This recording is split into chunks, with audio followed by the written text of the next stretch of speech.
और ललिता ने पूछा ये बैठ के भी करना है या लेट के भी करना है? आप लोग कॉमन सेंस का इस्तेमाल भी किया करिए।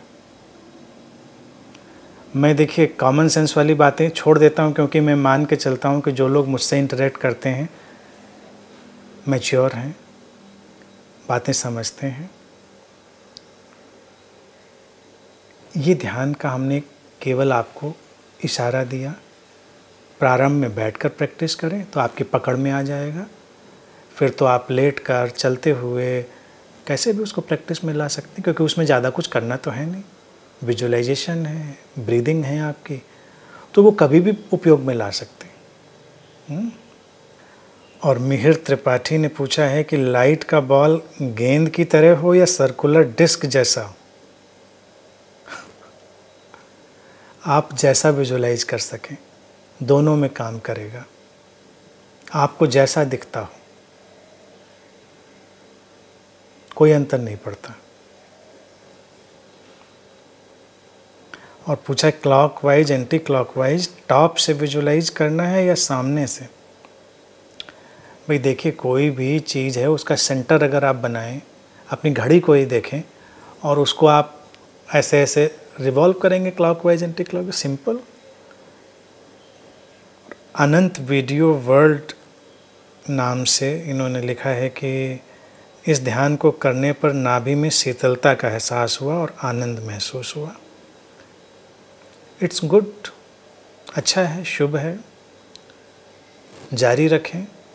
अगर इतना भी पकड़ में आया है तो और गहरे जा सकते हैं और इसका और उपयोग कर सकते हैं। तो जो पकड़ में आया है वो बहुत शुभ है और उसका उपयोग करें। शुभम शर्मा ने लिखा है कि प्रणाम सद्गुरु, जब मैं नाभि केंद्र पर श्वास को फील करता हूँ तो नाभि केंद्र और सिर में झटके जैसा फील होता है। ध्यान के बाद जब मैं खड़ा होता हूँ तो कभी कभार ऐसा लगता है कि सिर थोड़ी देर के लिए सुन्न सा हो गया है।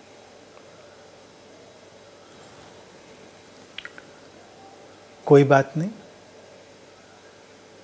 आप ध्यान का प्रयोग जारी रखें, सब चीज़ें धीरे धीरे सामान्य हो जाती हैं।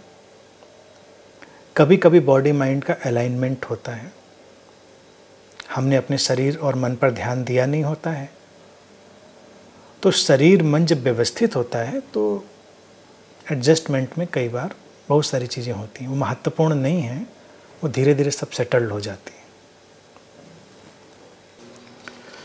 रवि तोमर ने लिखा है कि जो शांत अंतर अवलोकन है, इंट्रोस्पेक्शन, वो मदद करेगा लोगों की, उनकी सजगता को गहरा बनाएगा, समझ को भी गहरा बनाएगा और ध्यान की गुणवत्ता को भी बढ़ाएगा।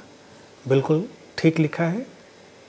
शांत मौन हो, अपने भीतर अंतर अवलोकन में जाएं। निश्चित ही जो बातें रवि ने लिखी हैं वो पूरी तरह से एप्लीकेबल हैं, करेक्ट है। पुरंजय लिखते हैं कि ध्यान अपने इनर स्पेस में डूबना है या कुछ और है? एग्जैक्टली अपने इनर स्पेस में जाना है और फिर धीरे धीरे इनर और आउटर स्पेस का जो डिफरेंस है उसका तिरोहित हो जाना, खत्म हो जाना, ग्रेजुअली वो घटता है। क्योंकि पहले कदम पर तुम अपने इनर स्पेस में जाते हो और जब इनर स्पेस को रियलाइज़ करते हो तो धीरे धीरे तुमको पता चल जाता है इनर और आउटर जैसा कुछ नहीं होता। तुम केवल अपने होने मात्र में हो, जिसको कहते हैं कि impersonal awareness, without any identity, बिना किसी पहचान के, वो जो अवैयक्तिक सचेतनता है, बस तुम उसमें ठहर जाते हो, जिसमें ना कुछ भीतर होता है ना कुछ बाहर होता है।